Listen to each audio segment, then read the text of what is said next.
Zaman sekarang berjagalah, lihat dunia bergelora, kedengaran sini sana banyak kabar menggemparkan, berlindunglah dalam sabda Allah.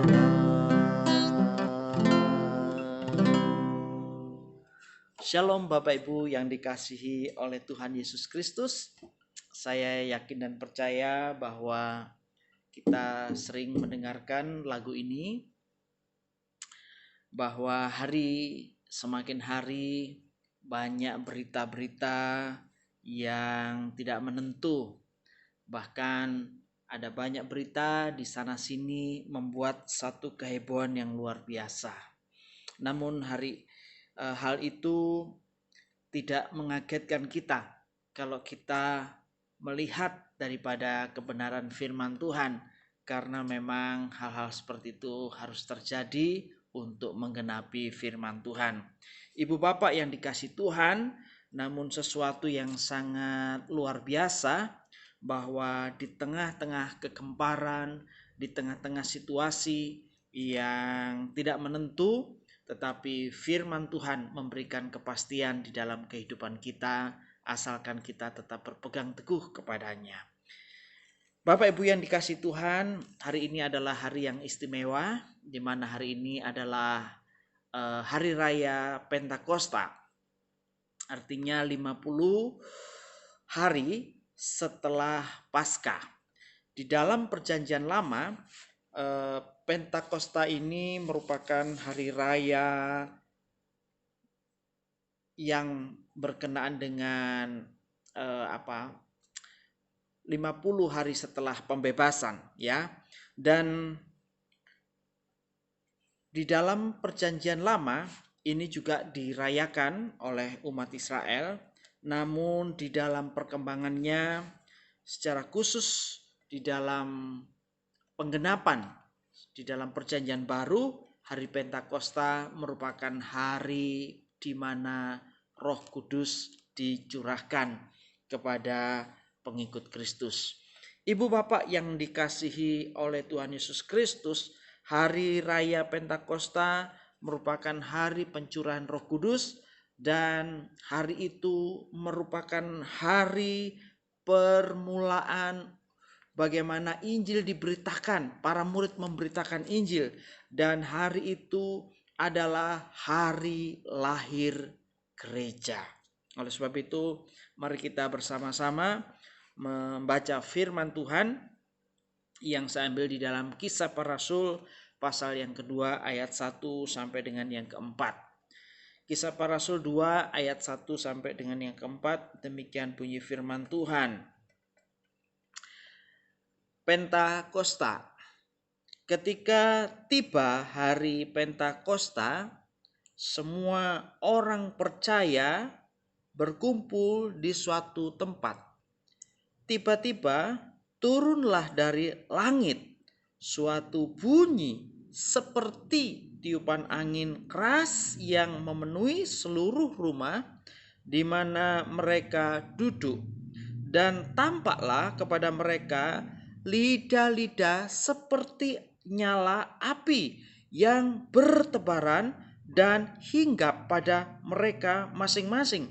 Maka penuhlah mereka dengan Roh Kudus. Saya ulangi lagi. Maka penuhlah mereka dengan Roh Kudus. Lalu mereka mulai berkata-kata dalam bahasa-bahasa lain, seperti yang diberikan oleh Roh itu kepada mereka untuk mengatakannya. Puji Tuhan. Dan ada kelanjutan daripada ayat firman Tuhan yang kita baca, dan semakin lama, semakin kita membaca, itu semakin memberikan satu semangat yang luar biasa, semakin memberikan satu kisah yang luar biasa oleh karena mereka itu dicurahkan Roh Kudus di dalam kehidupan mereka. Saudaraku yang dikasihi oleh Tuhan Yesus Kristus, salah satu hak istimewa di dalam kehidupan orang Kristen adalah peranan Roh Kudus di dalam kehidupan mereka. Bapak Ibu yang dikasihi Tuhan, kalau kita melihat dari seluruh sejarah di dalam Alkitab, ada teolog yang mengatakan bahwa Alkitab ini terdiri daripada 3 dispensasi, yang dimana di dalam perjanjian lama itu adalah dispensasi Allah Bapa, di mana Allah Bapa menyatakan kebenarannya, menyatakan keadilannya, menyatakan kekudusannya kepada manusia. Dan kemudian hadirlah Kristus, yaitu Allah Anak, yang menyatakan kasihnya kepada manusia sehingga dia menebus dosa. Dan kemudian setelah Tuhan Yesus naik ke surga, ada yang dispensasi yang namanya dispensasi Roh Kudus, yaitu kalau kita hidup pada zaman ini, itu berarti kita hidup di zaman Roh Kudus. Artinya apa Bapak Ibu yang dikasihi Tuhan? Bahwa Tuhan Yesus itu saat ini ada duduk di dalam kerajaan surga, dan saat ini yang bekerja, yang bersama-sama kita adalah Allah Roh Kudus. Nah, Ibu Bapak yang dikasihi oleh Tuhan Yesus Kristus, Roh Kudus adalah pribadi Allah sendiri yang hadir di dalam setiap orang yang percaya, memberi kuasa, memberi tenaga, memberi kesanggupan, memberi sesuatu yang luar biasa untuk kita bisa menjadi saksi Kristus. Nah, Bapak Ibu yang dikasihi oleh Tuhan Yesus Kristus, di dalam 1 Korintus pasal 12 ayat yang ketiga, bahwa dikatakan tidak ada seorang pun yang dapat mengaku bahwa Yesus Kristus itu Tuhan kecuali kehidupannya dia ada Roh Kudus. Jadi yang memampukan seseorang itu untuk mengakui bahwa Yesus Kristus adalah Tuhan, itu adalah Roh Kudus. Sekaligus ini adalah menjadi pertanda bahwa orang yang sungguh-sungguh menerima Yesus Kristus sebagai Tuhan dan Juru Selamat, itu artinya bahwa Roh Kudus ada di dalam seseorang. Bapak Ibu yang dikasihi Tuhan, dikatakan di dalam 1 Yohanes 4 ayat 2 bahwa setiap roh yang mengaku bahwa Yesus Kristus telah datang sebagai manusia, ya, dan berasal dari Allah, itu adalah berasal daripada Roh Kudus, ya. Sehingga orang yang percaya kepada Tuhan Yesus Kristus itu adalah orang yang hidupnya bersama dengan Roh Kudus. Namun Bapak Ibu yang dikasihi Tuhan, orang Kristen memiliki Roh Kudus di dalam hidupnya. Tetapi ada satu tahap di mana yang disebut dipenuhi oleh Roh Kudus. Nah, ini ada sesuatu yang membedakan buat kita. Mari kita membaca di dalam ayat yang saya ulang lagi, di dalam Kisah Para Rasul 2 ayat yang keempat. Dikatakan, maka penuhlah mereka dengan Roh Kudus. Ya, jadi ada orang yang memiliki Roh Kudus, yaitu setiap orang yang percaya kepada Tuhan Yesus, ya. Tetapi ada satu tingkat lain lagi yang disebut dengan orang yang dipenuhi oleh Roh Kudus. Ada orang yang hanya ada Roh Kudus, memiliki Roh Kudus, ya. Tetapi ada orang yang sampai kepada yang namanya dipenuhi oleh Roh Kudus. Jadi ada dua hal yang berbeda. Bapak Ibu yang dikasihi oleh Tuhan Yesus Kristus, oleh sebab itu apa yang membedakan orang yang memiliki Roh Kudus dan orang yang dipenuhi Roh Kudus? Jadi Bapak Ibu yang dikasihi Tuhan, arti dipenuhi Roh Kudus itu adalah orang yang hidupnya dipimpin oleh Roh Kudus. Orang yang menang atas kedagingan. Nah, perlu kita sadari Bapak Ibu yang dikasihi Tuhan, bahwa kita ini adalah manusia yang berdosa, manusia yang tinggal di dalam kedagingan. Kita memiliki anggota tubuh kedagingan, di mana melalui anggota tubuh kita masih bisa menyerahkan hidup kita kepada sesuatu yang bukan kehendak Tuhan, yaitu yang namanya kedagingan. Melalui mata kita bisa berdosa, melalui mulut kita bisa mengatakan hal-hal yang najis, melalui telinga kita bisa mendengarkan hal-hal yang bukan berasal daripada Tuhan, dan itu bisa mempengaruhi kehidupan kita. Namun orang yang dipenuhi Roh Kudus, maka seluruh kehidupannya itu akan dikendalikan oleh Roh Tuhan. Jadi itu perbedaannya Bapak Ibu yang dikasihi oleh Tuhan. Namun yang harus kita sadari bahwa kita sepanjang hidup kita ada di dalam dunia ini, kita itu memiliki kehendak bebas atau yang disebut dengan free will, ya. Memang Roh Kudus itu penuh kuasa. Walaupun dia lemah lembut, dia penuh dengan kelembutan, tetapi kuasanya sangat dahsyat yang mengubahkan apapun dengan begitu luar biasa. Tetapi kehadirannya dan pekerjaannya itu pun juga bisa menjadi terhenti karena kehendak kita yang mendukakan Roh Kudus di dalam hidup kita. Oleh sebab itu Bapak Ibu yang dikasihi Tuhan, sepanjang kehidupan orang Kristen, kita akan menghadapi pilihan demi pilihan setiap hari, setiap jam, setiap saat, yaitu bahwa kita hidup mau dipimpin oleh Roh Kudus atau kita menyerah kepada keinginan daging atau mungkin yang disebut dengan keinginan hawa nafsu. Jadi Bapak Ibu yang dikasihi oleh Tuhan, kalau di dalam Alkitab itu disebutkan dengan istilah keinginan daging, itu bahasa lainnya adalah keinginan hawa nafsu. Jadi yang dimaksud di sini bukan yang dimaksud nafsu makan atau nafsu alami, tetapi hawa nafsu itu yang dimaksudkan adalah keinginan-keinginan yang jahat, keinginan-keinginan yang tidak berkenan kepada Tuhan, keinginan-keinginan yang mendatangkan murka bagi Tuhan. Jadi Bapak Ibu yang dikasihi Tuhan, seharusnya kita sebagai orang Kristen, kita tidak hidup di dalam keinginan daging, tetapi kita hidup dipimpin oleh Roh Kudus. Idealnya sebagai orang Kristen adalah setiap hari kehidupannya dipimpin oleh Roh Kudus. Pencurahan Roh Kudus sudah terjadi 2000 tahun yang lalu. Tetapi pekerjaan Roh Kudus masih terjadi di dalam hidup kita sampai saat ini.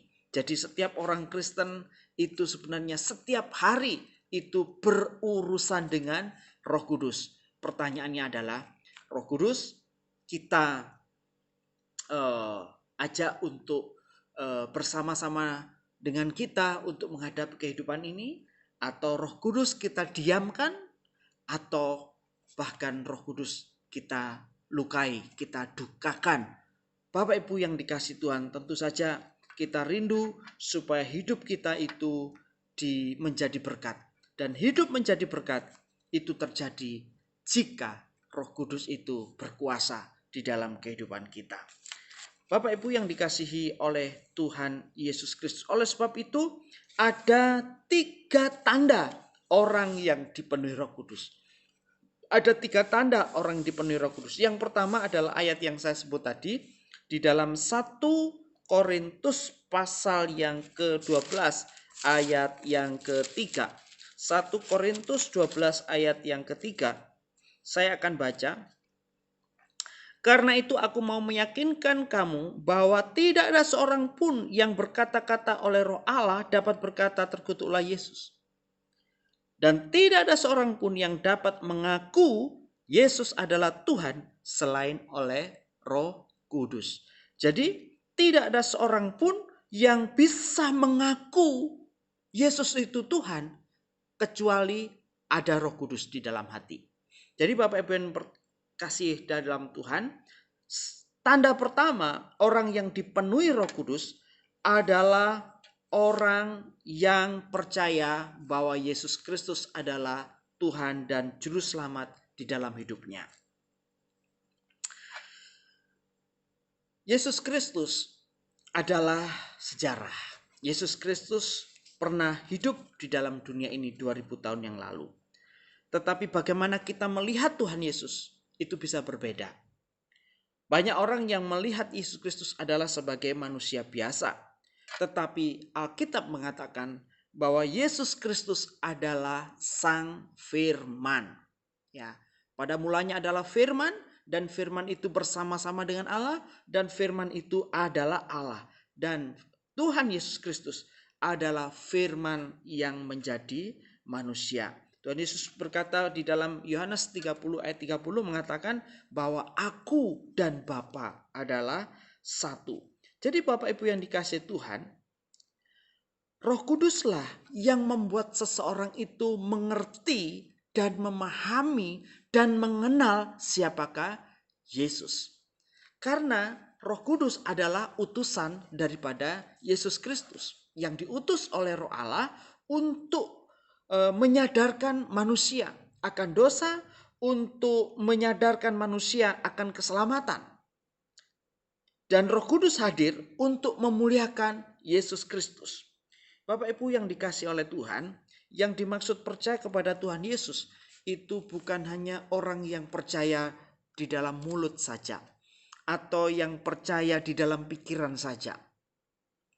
Tetapi yang dimaksud yang percaya itu adalah orang yang percaya dengan segenap hati.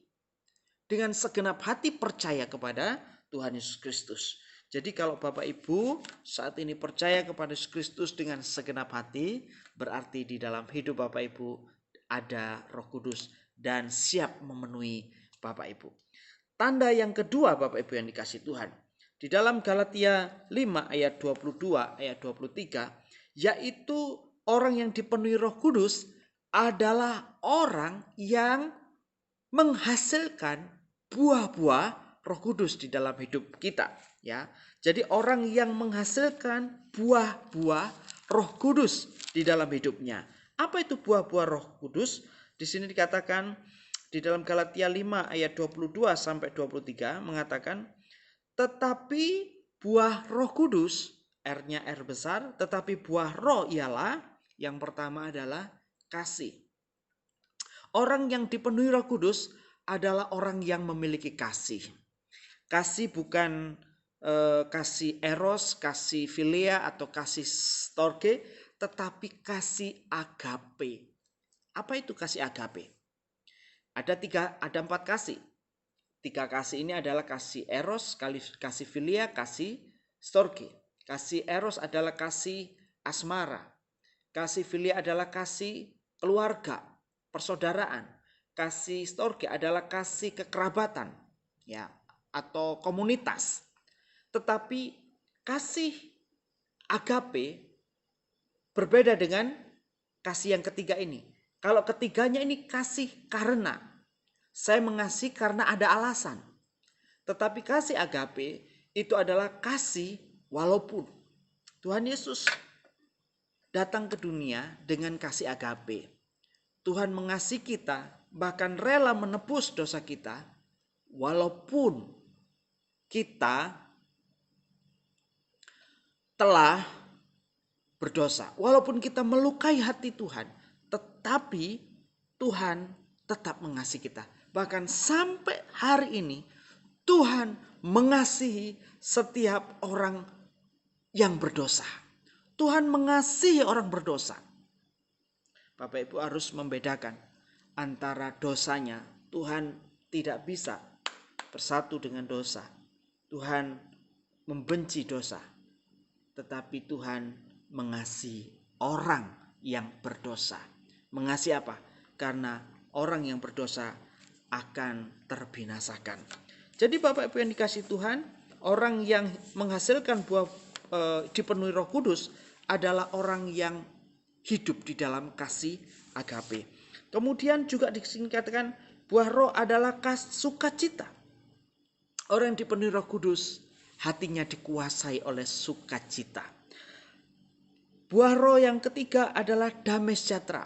Orang yang dipenuhi Roh Kudus, hatinya ada damai. Itu sebabnya kita menyanyikan lagu Ada damai dalam jiwaku. Buah roh yang keempat itu adalah kesabaran. Kesabaran itu artinya dia mampu untuk menahan kesulitan. Dia mampu untuk bertahan, survive di dalam segala penderitaan, segala kesukaran yang ada. Kemudian buah roh yang berikutnya adalah kemurahan. Orang yang dipenuhi Roh Kudus itu hatinya penuh kemurahan hati. Dan orang yang dipenuhi Roh Kudus disatakan ada kebaikan.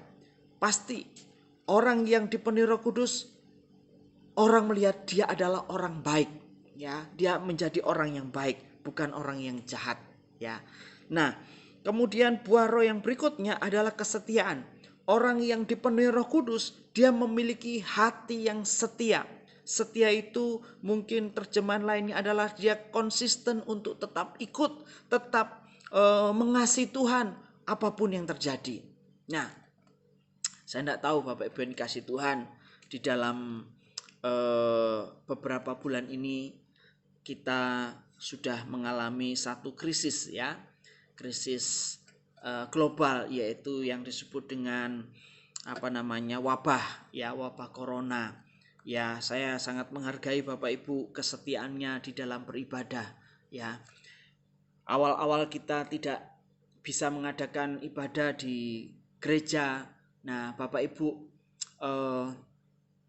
dengan semangat, ya, saya lihat setiap Bapak Ibu mengadakan ibadah, mengadakan doa dan juga membaca firman Tuhan. Tetapi pertanyaan lebih lanjut, apakah sampai saat ini Bapak Ibu tetap setia, Bapak Ibu tetap konsisten, Bapak Ibu tetap rajin?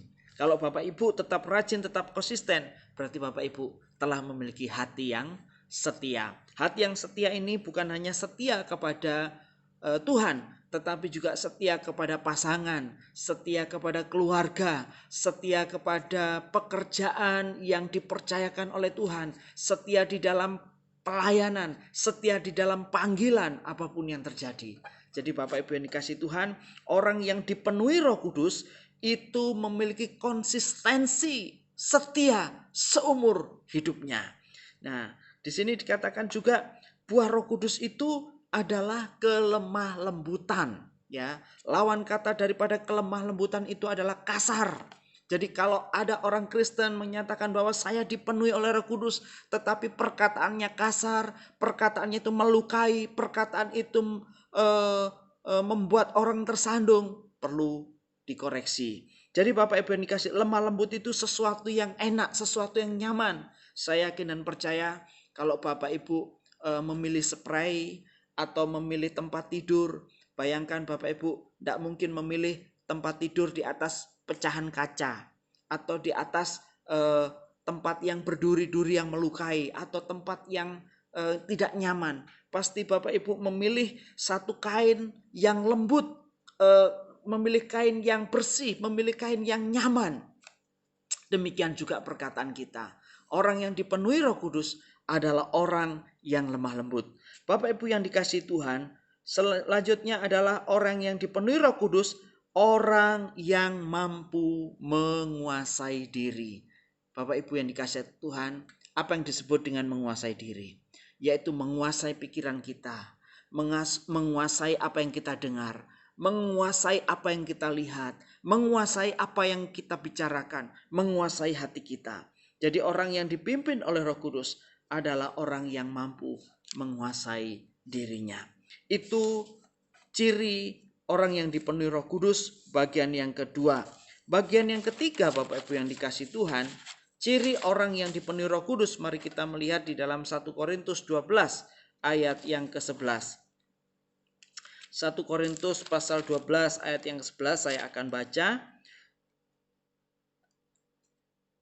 1 Korintus 12. Ya, saya akan baca 1 Korintus 12 ayat yang ke-9 sampai 11. Di situ dikatakan begini Bapak Ibu, ya. Kepada yang seorang Roh Kudus yang sama memberikan iman. Dan kepada yang lain ia memberikan karunia untuk menyembuhkan. Kepada yang seorang Roh Kudus memberikan kuasa untuk mengadakan mujizat. Dan kepada yang lain diberikan karunia untuk bernubuat. Dan kepada yang lain lagi ia memberikan karunia untuk membedakan bermacam-macam roh. Kepada yang lain ia memberikan memberikan karunia untuk berkata-kata dengan bahasa roh. Dan kepada yang lain ia memberikan karunia untuk menafsirkan bahasa roh itu. Tetapi semua ini dikerjakan oleh roh yang sama, roh yang satu dan yang sama, yang memberikan karunia kepada tiap-tiap orang secara khusus seperti yang dikehendakinya. Jadi Bapak Ibu yang dikasih Tuhan, setiap orang Kristen yang percaya kepada Tuhan Yesus Kristus, dia ada Roh Kudus di dalam hidupnya. Tandanya adalah orang itu memiliki buah-buah Roh Kudus, ya. Jadi kalau ada orang Kristen yang tidak sanggup mengasihi, orang Kristen yang masih melukai orang lain, dia ada Roh Kudus, tetapi dia tidak memberikan dirinya untuk dikuasai oleh Roh Kudus, tetapi memberikan dirinya dikuasai oleh hawa nafsu kedagingan, dan itu yang membuat Roh Kudus itu berduka cita. Ya. Jadi kalau Roh Kudus itu berduka cita, itu maka tidak banyak pekerjaan Tuhan yang akan dikerjakan. Tidak banyak pekerjaan Tuhan itu yang menjadi besar, yang menjadi berhasil. Bahkan melalui orang-orang seperti ini, pekerjaan Tuhan banyak dirusak. Jadi Bapak Ibu yang dikasih Tuhan, itu sebabnya dikatakan bahwa Roh Kudus itu berduka cita. Roh Kudus bisa berduka cita kepada orang-orang Kristen. Tetapi yang ketiga, cirinya bahwa Roh Kudus itu memenuhi seseorang, pasti Roh Kudus itu memberi karunia. Karunia-karunia Roh Kudus itu ada berbagai macam, dan karunia Roh Kudus itu memiliki tujuan untuk membangun gerejanya, membangun jemaatnya, membangun pekerjaannya. Jadi karunia Roh Kudus itu bukan untuk gagah-gagahan, bukan untuk tandingan, bukan untuk kita bersaing, tetapi justru kita karunia Roh Kudus yang berbeda-beda ini supaya kita bersatu. Ibu Bapak yang dikasih oleh Tuhan, tadi telah tertulis dalam 1 Korintus 12 ayat 9 sampai 11 dikatakan bahwa ada karunia iman. Apa karunia iman? Orang ini memiliki iman. Walaupun dia tidak melihat, tetapi dengan perkataannya dia mampu mengatakan sesuatu yang lebih baik. Pekerjaan Tuhan akan dikerjakan. Bahwa melalui iman ada banyak perkara-perkara yang mustahil, perkara-perkara besar terjadi, diawali dengan iman, diawali dengan perkataan iman, diawali dengan pikiran iman, diawali dengan hati yang punya iman. Ada karunia yang kedua, yaitu karunia menyembuhkan atau karunia pemulihan. Dunia ini adalah dunia yang banyak mengalami kerusakan, banyak mengalami keluarga-keluarga yang rusak, ada banyak pernikahan-pernikahan yang rusak, ada banyak tubuh yang dampakkan bagian yang rusak. Oleh karena kuasa Roh Kudus, orang ini dimampukan untuk memulihkan. Ibu Bapak yang dikasihi oleh Tuhan, ketika Bapak Ibu dengan kuasa Roh Kudus melayani seseorang dan seseorang itu hatinya dipulihkan, ini termasuk di dalam karunia ini.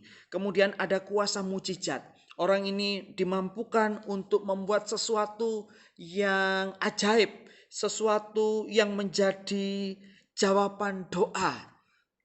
Itu luar biasa. Ada karunia bernubuat. Karena bernubuat itu kata lainnya adalah berkhotbah, ya. Dia menyampaikan sesuatu yang belum terjadi, tetapi dia mengatakan kepada jemaat. Kemudian ada karunia membedakan roh, ya. Mungkin kelihatannya orang Kristen, tetapi orang itu bisa melihat orang ini memiliki roh perpecahan, orang ini memiliki roh perzinahan, orang ini memiliki roh dusta, orang ini memiliki roh kemarahan, dan orang ini punya kuasa untuk membinasakan, untuk menghancurkan roh-roh yang ada di balik semua itu.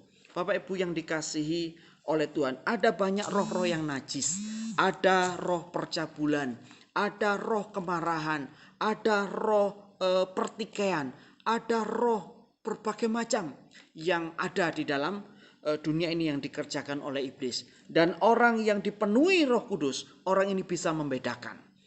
Oleh sebab itu Bapak Ibu yang dikasihi Tuhan, bersyukurlah kita kalau ada Roh Kudus di dalam hidup kita. Tuhan akan memakai hidup kita dengan luar biasa. Dan berikutnya ada dikatakan ada bahasa roh, yaitu bahasa-bahasa yang dimampukan untuk dia menyampaikan sesuatu kepada Allah yang tidak terbahasakan oleh bahasa manusia. Dan ada karunia juga menafsirkan bahasa roh tersebut. Jadi Ibu Bapak yang dikasihi oleh Tuhan Yesus Kristus, ini adalah uraian daripada orang karunia-karunia yang diberikan Roh Kudus. Dan di dalam Roma 12 ya. Di dalam Roma 12 ayat 6 sampai 8. Di dalam Roma 12 ayat 6 sampai 8. Ya, saya akan baca. Demikian kita mempunyai karunia yang berlain-lainan menurut kasih karunia yang dianugerahkan kepada kita. Jika karunia itu adalah untuk bernubuat, baiklah kita melakukannya sesuai dengan iman kita. Jika karunia itu untuk melayani, baiklah kita melayani. Jika karunia itu untuk mengajar, baiklah kita mengajar. Jikalau karunia itu untuk menasihati, baiklah kita menasihati. Siapa yang membagi-bagikan sesuatu, hendaklah ia melakukan dengan hati yang ikhlas. Siapa yang memberikan pimpinan, hendaklah ia melakukannya dengan rajin atau setia. Siapa yang menunjukkan kemurahan, hendaklah ia melakukannya dengan sukacita. Jadi di situ ada 6 karunia juga yang diuraikan. Ya, selain daripada di dalam 1 Korintus, ada di dalam Roma 12 ayat 6. Yaitu yang pertama adalah karunia melayani. Yang kedua adalah karunia mengajar. Yang ketiga adalah karunia menasihati. Yang keempat adalah karunia untuk memberi atau membagi-bagi dengan sukacita, dengan tulus ikhlas. Yang kelima adalah karunia memimpin atau manajerial. Yang keenam adalah karunia menunjukkan kemurahan hati, ya, dengan sukacita. Jadi Ibu Bapak yang dikasihi oleh Tuhan Yesus Kristus, Roh Kudus begitu luar biasa. Dan ingat, karunia itu adalah pemberian. Kalau Bapak Ibu memiliki karunia melayani, itu adalah karena Roh Kudus. Kalau Bapak Ibu memiliki karunia untuk mengajar, itu adalah karena Roh Kudus. Kalau Bapak Ibu memiliki karunia untuk menasehati, itu adalah pekerjaan Roh Kudus. Kalau Bapak Ibu memiliki karunia untuk membagi-bagi dengan sukacita, dengan sukarela, dengan tulus ikhlas, itu adalah karunia Roh Kudus. Kalau Bapak Ibu punya hati yang memimpin, mengatur dengan baik, itu adalah karunia daripada Roh Kudus. Kalau Bapak Ibu memiliki hati yang murah hati, itu sesuatu yang luar biasa. Itu adalah juga karunia daripada Roh Kudus. Dan karunia Roh Kudus ini yang juga yang disebut dengan bagian daripada talenta-talenta yang dipercayakan Tuhan kepada kita. Jadi Bapak Ibu yang dikasihi Tuhan, ada 3 ciri orang yang dipenuhi Roh Kudus. Yang pertama, orang yang percaya kepada Tuhan Yesus Kristus dengan sepenuh hati, sepenuh jiwa, dengan segenap hati, segenap hidupnya. Yang kedua, adalah orang yang mampu menghasilkan buah-buah Roh Kudus di dalam Galatia pasal 5 ayat 22-23. Dan yang ketiga, orang yang dapat menerapkan karunia Roh Kudus di dalam kehidupan kita. Kiranya firman Tuhan memberkati kita. Haleluya. Mari kita berdoa. Bapa di dalam surga, terima kasih untuk firman-Mu di hari Pentakosta ini. Roh Kudus sudah ada di dalam hidup kami. Ampunilah kami ketika kami sering mendukakan hati Tuhan. Mulai hari ini Tuhan, kuasa-Mu Tuhan nyatakan. Tolonglah Tuhan supaya kehendak bebas kami dapat memberikan ruang, dapat memberikan waktu yang banyak, yang leluasa, yang tak terbatas. Supaya Roh Kudus memenuhi hidup kami. Sehingga pekerjaan Tuhan boleh semakin besar. Pekerjaan Tuhan boleh semakin berkembang. Gereja Tuhan semakin terbangun. Jemaat Tuhan diberkati.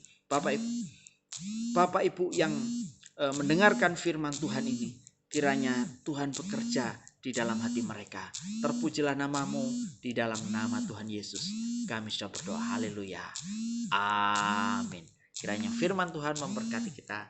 Shalom. Tuhan memberkati. Haleluya. Amin.